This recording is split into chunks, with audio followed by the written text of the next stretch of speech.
Okay, it's actually quite interesting for me to be back to UCLA, where I have been for a quarter of a century full-time, but then moved to that terrible place, Paris, and especially that terrible institution, the Ecole Normale. Now we heard a lot this morning. Excuse me, I guess a plane ride got on my throat. We heard a lot about machine learning, and so I'll try to say a little bit about the math. So, let's see. Apparently this works, so it'll be better if I'm here.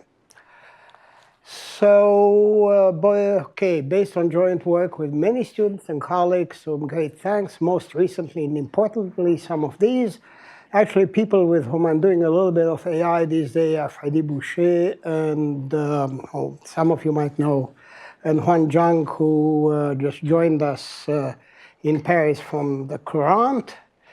And I don't have the usual pictures of everybody. It takes time, but you can find them on the web. And you can also get some more stuff, especially from the ResearchGate. I don't keep actually the site here very updated, but there are some things. So, okay, key points. Grand unification of climate theory between nonlinear deterministic, Ed Lorenz, and linear stochastic, Klaus Hasselmann, via non-autonomous and random dynamical systems. How many of you have seen even these words together? Okay, well, substantial subset. Okay, non-empty.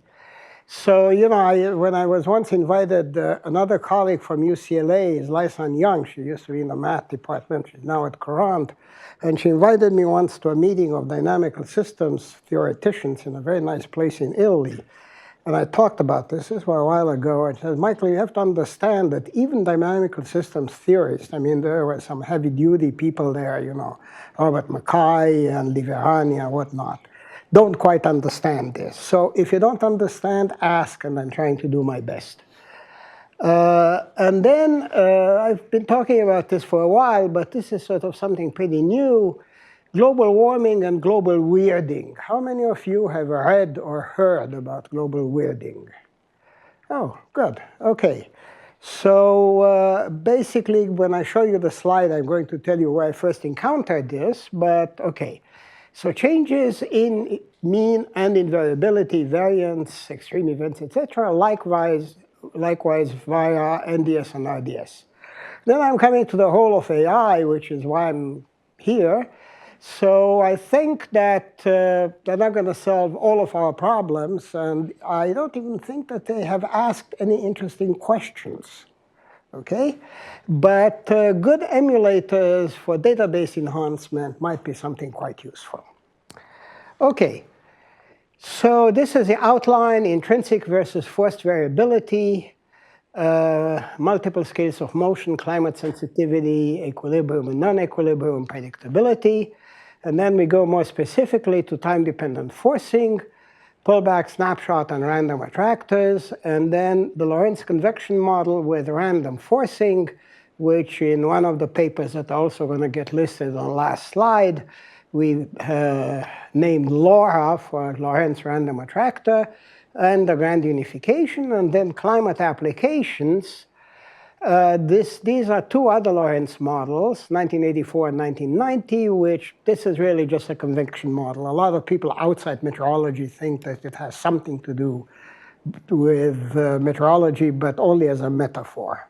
But these are actual models of mid-latitude atmospheric behavior, although still highly stylized, with seasonal and anthropogenic forcing, and look at the difference between the warming and the weirding. And then I'm just going to have a couple of slides about the possible role of AI emulators, basically expanding the database for NDS and RDS studies of global weirding, and then some concluding remarks. Okay, so I start with multiple scales of motion.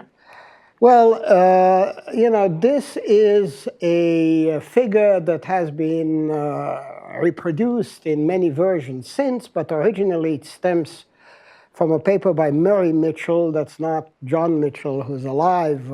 Murray passed away a while ago. So this was also in 1976, incidentally, same year as Klaus Hasselmann's famous Telos paper was published. And this is a version I produced in an encyclopedia article that I contributed. And what Murray was writing here at the time was no known source of deterministic internal variability. Just like that. That was 1976. That's only 50 years ago. Okay?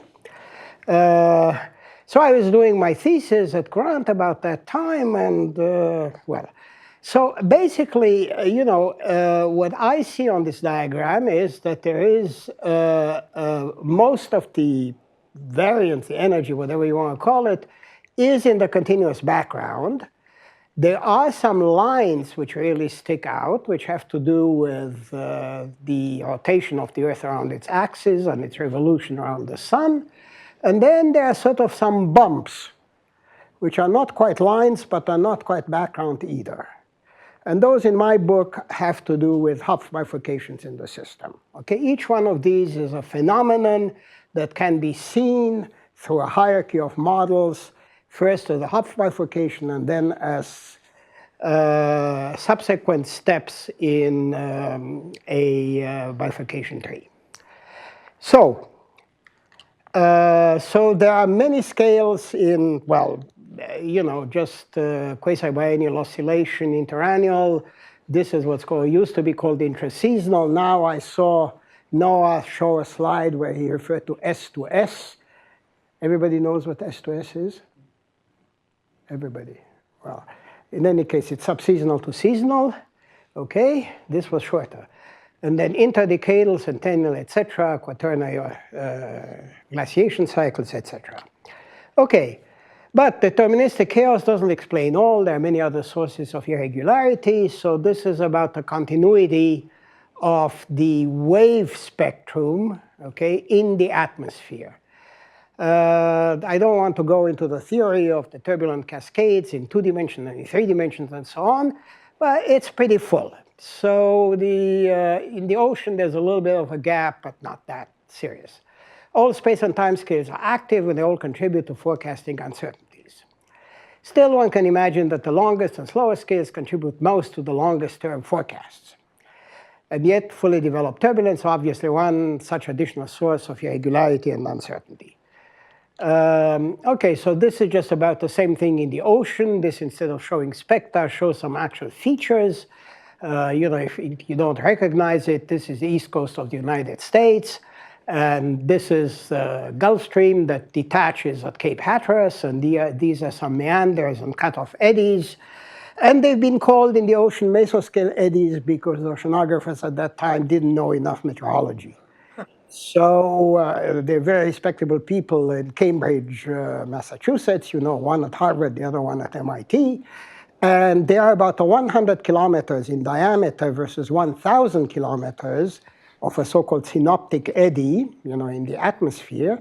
So they thought that they were below in scale, but actually they are the counterpart of storms in the atmosphere, okay?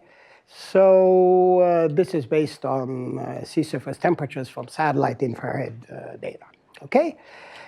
So now, there was some discussion of going from weather to climate and the differences in predictability. So this goes back to John von Neumann, who, as you know, did many things. But one of them was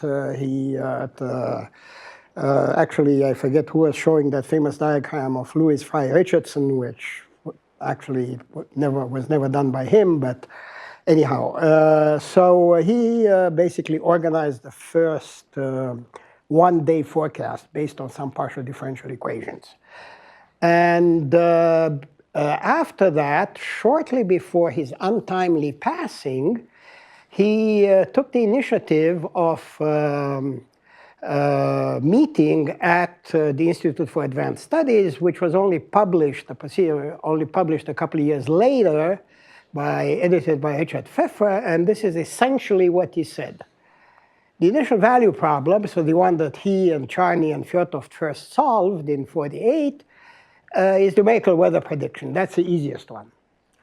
The asymptotic problem, long-term climate, is a little harder, and the intermediate problem, what we have called since low-frequency variability, things like multiple equilibria, long periodic oscillations, intermittency, slow transients, bifurcations, which are largely called these days tipping points, because, you know, Latinate words are terrible. They are long, bifurcation, and then they are Latinate, and if you don't do it, you don't know what that is. But tipping point is snappy and, you know, sounds really bad. So, okay, that's the hardest. So, global warming and its socioeconomic impacts. Why do we care about this, or some people don't care about this? Well, temperature rises. What about impacts and how to adapt? So this is, you know, this intergovernmental panel on climate change it's really intergovernmental. It's not the I is not international. Okay, so it's a little bit bureaucratic. And since a big meeting in Rio, there are successive assessment reports, roughly 4, 5, 6, 7 years. You know, since an assessment report has become bigger and bigger. Originally, they really wanted it 4 to 5 years. So this is AR4. This is working group 1. You know, if 3 people work on something, they need an acronym. And if it's 30, then they need second-order acronyms. So, you know, this, okay, and this is a summary for policymakers. And I like this better than successive ones because it's very clear. It says, okay, here it's 1900, and here's 2100, we're about here. And there's a simulation over the past century, and then at the time they were called scenarios. After that, they were called RFPs. Now they are called SSPs, but it's all the same thing. It's what we don't know, what we are going to do, okay? And then what does that do to the climate? Okay, so the different colors, this says if we're really wise and don't listen to fools, we stop with the greenhouse gases, at least in the, well, the anthropogenic ones, and it'll give about this. And this is the red one is the worst one, which at the time used to be called business as usual, BAU, and now it has some other name. It's RFP 8.5, and I don't know about SS, but anyhow, the worst one is going to be, you know, a good 3 degrees above, okay? And these are not really error bars because these are the distribution of different models that got this result, okay? So these are not really reflecting probability distributions, they are just counts. Okay, so climate and its sensitivity. So the first time this was addressed, it was by a panel of the National Academy of Sciences, which was chaired by Jules Charney, who was the greatest meteorologist of his generation. You know, most people outside meteorology have heard about Ed Lorenz, not necessarily about Jules Charney. But Jules was the man. And he formulated this report, which then gave a paper in the Bulletin of the American Meteorological Society. You know, same initials as the American Mathematical Society, but different. And so if the climate were governed by a scalar linear ODE and you double the CO2, this is what mean temperatures would do. But that's not what is the case. So this is called equilibrium sensitivity, okay? And it's still, you know, now simulated with big models and so on. Now, non-equilibrium sensitivity, let's say that the climate were purely periodic. So let's say the Nino Southern Oscillation is not a bad approximation of being purely periodic. It's not, but anyhow, it's sort of something like that. So the mean will still go up. There's no argument in the world, and believe me, people have tried, that will say that will go down. But the periodicity and the amplitude can change, and in particular for nonlinear oscillators, it is known that the periodicity and period and the amplitude of an oscillator go together. And then I say here, how about some real stuff now, chaotic plus random, so aperiodic. So still the mean will go up, but then a lot of other things will happen, okay? So that's what we're going to be talking about in the second part of this talk. So now we're getting to the weirding. I was actually at a meeting of dynamics days at Rice University, I think in Dallas, Texas. And there was a big cold air outbreak, like in the States a few days ago, okay? Even prevented our honored president from going to have his weekend in Mar-a-Lago because he couldn't fly, you know, even he couldn't fly. And so he said, oh, so where's global warming? Okay? So that's what this is supposed to be about. So this was in an article of Time magazine, the one that straddled the new year. And it says, climate strange, forget global warming and get ready for global weirding. This is Brian Walsh, who was then the guy who covered that for Time magazine. And this is his new rule for the next few years. Global warming will lead to colder, more brutal winters. Well, when I heard this, I sort of said, why didn't IPCC tell us? But now I know, because when you do big models, you have certain difficulties in doing things that you can see with smaller models. And you can check across a hierarchy of models. So global weirding can be translated into a more scientific language as changes in the higher moments of the probability density of the temperature or humidity fields, other things, and in the distribution of extremes. At the same time, the phrase does capture very well the public sense of instability and increased variability of current weather and climate. Okay? I have to tell you that even my brother-in-law, who's an educated person, you know, he's a dentist, and even he asked me certain questions like, why is this happening? Okay? So I'm going to try to explain. So here is an example of global weirding, the northern hemisphere blocking, and again, other acronym, cold air outbreak. I was very pleased. I went over to the math sciences building where the atmospheric and oceanic sciences department also is. And this was on one of the videos, if you get out of the elevator on the 7th floor. Okay? I must tell you that I actually had a lot of trouble catching these things that I'm showing you because the sites of the National Weather Service and of NOAA's CDC Climate Data Center are seriously, excused my French, fucked up. They are being revised, and it's very hard to find what you used to find very easily, okay? So this is the surface temperature, there's another acronym, surface air temperature, SAT, anomalies. So anomalies is not necessarily bad as in medicine. Anomaly is just a difference with respect to some mean, whether it's daily or monthly or 30 years. And so these are SAT anomalies for February 14 to 20, 1 week in 2021. So you see, well, I don't have to tell you the exact numbers. This is cold, you know, and it lasted. And this happens to be SAT anomalies on January 31st, as I was, you know, getting prepared for this talk this year. So it's not exactly in the same place and not exactly the same extent, but it's pretty much the same thing. And the reason is really, the explanation is that this polar vortex, you know, does a huge meander that it doesn't do. Usually it's a jet stream which reaches into the southern United States. Okay? Part of the atmosphere's intrinsic variability. They are affected by global warming, but exactly how in frequency and severity is still a matter of debate. I won't go into the debate. I don't have the time. Okay, so time-dependent forcing, how do we deal with that? Pullback, snapshot, and random attractors, and the Lorentz convection model with random forcing. Okay? So here's a little bit of math. Let me actually, I had my glasses here, but I forgot to put them on before starting to explain. So give me just a minute. Okay. So here we are.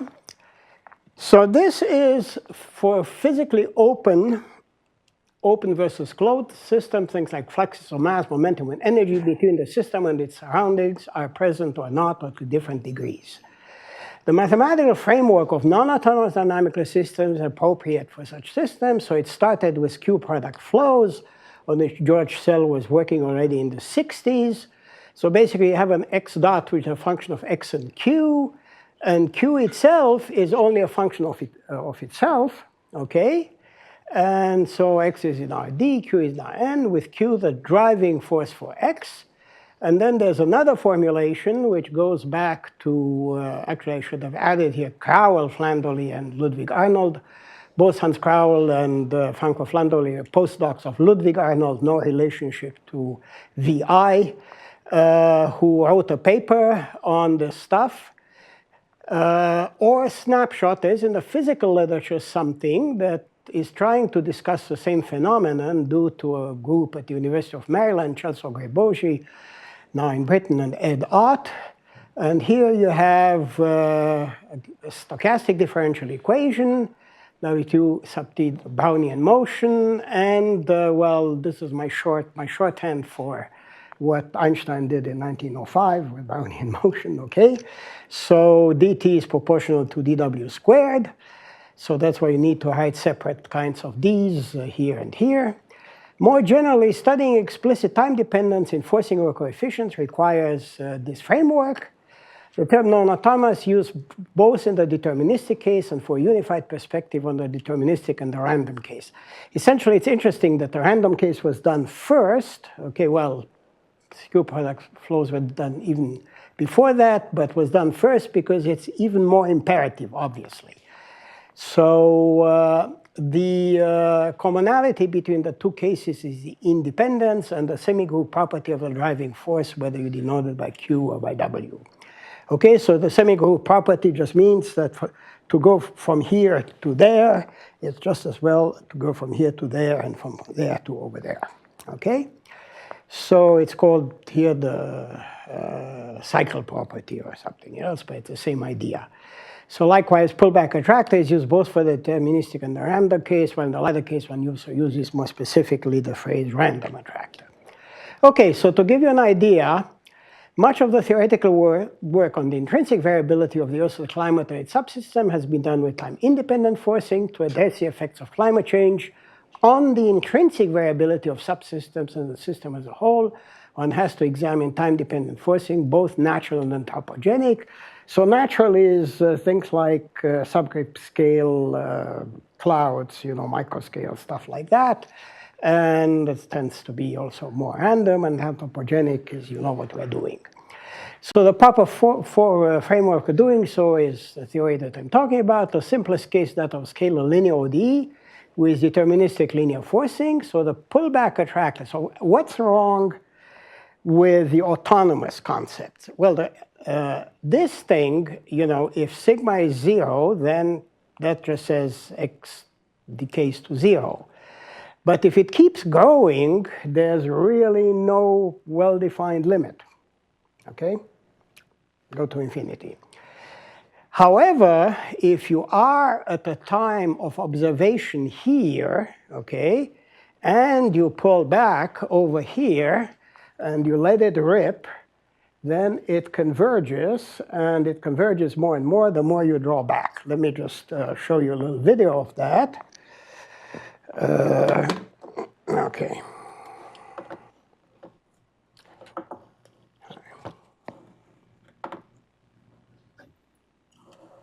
Okay. Okay, so it's the same thing, but dynamically. Okay? So you start somewhere way behind. Okay, why does it want to? Okay. Okay, so you pull back, and as you pull back, you see that it converges, it converges to this line, which in this case you can calculate analytically. Okay, but not so easily in other cases. Okay, so here we go.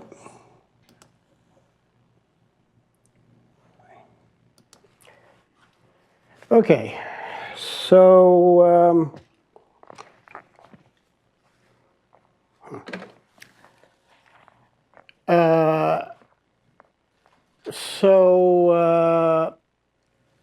here's pretty much the same thing, except for the applications to the climate sciences. Actually, we handled with Michael Chekroun and Eric Simonet the case of Laura in 2011. And then Thomas Stehl in Budapest and the Associates took up the snapshot attractor. Basically, the snapshot attractors are trying to do the same thing, but they're not as well defined. I mean, they deal essentially with what's called the equivariant measure on the attractor rather than with a geometrical object of the attractor. Okay? But it's trying to deal with the same thing, and here are some general references. You know, the Ludwig Arnold, and this paper that I mentioned, and then this is alphabetical order. And many of you might know this paper of Lysa and Young, what are Sinai-Roel-Bowen measures, and so on. Okay.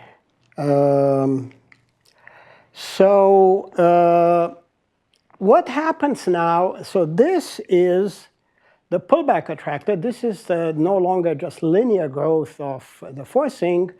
It's linear growth plus some oscillatory behavior. And the pullback one is just basically what I showed you, except that it wraps around this. But the forward one, okay, is can be defined, but only when the forcing is bounded. Okay, there are generalizations from periodic to aperiodic by Cloden and others. And okay, so there are some nice books that you can read more about it. So here comes, well, that's the same picture that Noah showed you, except that what we did here, we added random forcing. And these are snapshots at different times of what happens. So they're the counterparts of those things that I showed you before. Okay? So you can actually go, this is published in Physica D in this paper, but it's a very poor resolution, and you can go on this website, and it's Vimeo, so it's harder to steal. Actually, some people have been interested for industrial reasons, but I really have to show you the video in this case, which is quite spectacular. Okay, so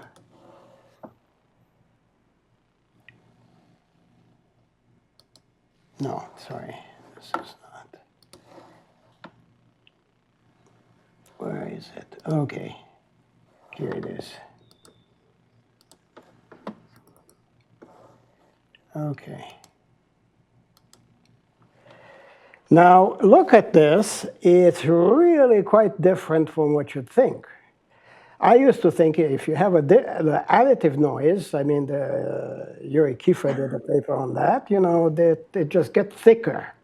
But instead of having a cantor structure as you drill through the attractor, you get something like that. But if you do this multiplicative forcing, you get something you can still see that you know, the deterministic part of the stuff goes around the way that it usually does, but there are phenomena which are totally different. Okay? Now you can say, of course, that if you had a big IPCC class system, it's not going to be as extreme, but it can be quite substantial. Okay? So let's go back to this. Okay, and I promise no more videos. Okay, so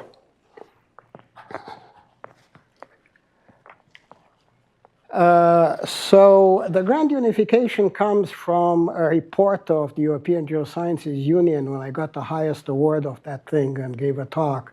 She said, for the press, you have to come up with a, you know, something really striking. So that's where the grand, you know, the journalists do great stuff for us. So this is Lorentz, you know, this comes actually from Lenny Smith, also from an encyclopedia article. This is the initial PDF. And then you see here how these slalom around. And it's bimodal for a long time, but then it sort of flattens out. Hasselmann, if it's linear stochastic, it'll just decay. Okay, no more variability. Asymptotic PDF is unimodal. Grand unification, it's both. And I don't have the time to quite explain to you. This comes from an ENSO model. This is the invariant measure, this is the thickness of the mixed layer at time t and the time t plus 1. And you see that there are peaks in the PDF in a measure that are more predictable than others. But okay. So climate applications, just a few more transparencies. Okay, so you start with these two Lorentz models. 1984 is the one that he gave when he never got the Nobel Prize because anything that's not particles, or at least condensed matter, so he just got the Crawford Prize. So when he got that, he gave this lecture. And this is one that he did on the same model, but with time-dependent forcing, seasonal forcing. So the model is in a paper published just last year in Chaos. So it's one of these things which has a quadratic right-hand side and is dissipative. And F is a parameter of interest here. It's essentially the, one says gradient, but really just the difference between pole and equator temperatures. And that determines intensity of that westerly jet. And there are two layers, okay? And so the interesting thing is that there are either two stable steady states or two stable periodic solutions for the summers and the chaotic solution for the winter, okay? So the chaotic winter makes the summers to start off differently, and you can have a high amplitude or a low amplitude seasonal oscillation. So here now the projection of the attractor onto the wave components. X is the westerly jet, and Y and Z are the wave which travels on that. And this is for the value F equal to 6, summer, when the jet is weaker, and this it is for the same value, but when you have the non-autonomous system. So it's a little bit like what I showed you before. It shows somewhat like the autonomous case, but not quite. It's going to get more interesting. So this is now in the one with the seasonal forcing. In the previous one, the oscillation was just intrinsic. Here you have seasonal forcing and either increasing or decreasing pole to equator temperature difference. The reason is that it is decreasing near the surface, but increasing at the tropopause. So we did both cases. And what you see is that here, okay, it actually fills up, while here it slims down. It really tends to a limit cycle, okay? So this is, at least in these idealized circumstances, the weirding. And this is meant to show you that the same plots of mean, variance, skewness, and kurtosis look quite different. This is when it really evolves in time, as on the previous figure, okay? This is what happens if you just say that you take, as we did in here, we just took t to be the one at which f of t is equal to the same value, okay? So it's a counterpart of this for evolving anthropogenic forcing. You see that these two things are quite different from each other, no similarity. And furthermore, you might think that this is smoother, but actually the units are not the same. This is much bigger, okay? So in particular, the kurtosis, which says how many extreme events you have, or near extreme events you have, is much larger, okay? So I'm coming to just 2 slides on the possible role of AI emulator, expand database for the study of these phenomena. So to study a changing climate requires more data, how the variability, persistence, correlations, and change, the probability distribution of climate states evolves, not just individual trajectories. Tracking probability distributions requires large ensembles. IPCC class Earth system model simulations are expensive, only smaller, even if made much less expensive by GPUs and so on. So they're expensive and only smaller ensembles are available about this. This limits uncertainty quantification, extreme event statistics, detection of tipping points and regime shifts. So can one use machine learning in general and AI emulators in particular to extend data availability for a climate that changes on all timescales? So, it's interesting. Well, a friend of mine, Lucarini, with whom we wrote the Reviews of Modern Physics paper, had a conversation with Joel Leibovitz, who some of you might know, a very distinguished statistical physicist. And he asked, is there a reference state? What anomalies?